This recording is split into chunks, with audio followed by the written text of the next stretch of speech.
केंद्रात पुन्हा भाजपचे सरकार असल्यास पहिल्या 2 महिन्यात उत्तर प्रदेशचे मुख्यमंत्री योगी आदित्यनाथ यांना मुख्यमंत्री पदावरून हटवले जाईल आणि वर्षभरानंतर अमित शहा पंतप्रधान होतील अशी भविष्यवाणी दिल्लीचे मुख्यमंत्री अरविंद केजरीवाल यांनी वर्तवली।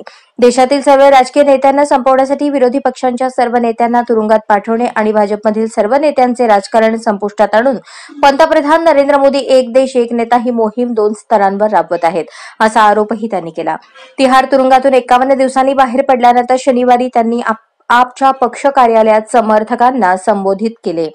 देशात लोकशाही संपवून एकच हुकुमशहा उरला पाहिजे असा मोदींचा डाव आहे, त्यासाठी ते एक देश एक नेता ही अतिशय धोकादायक मोहीम राबवत आहेत।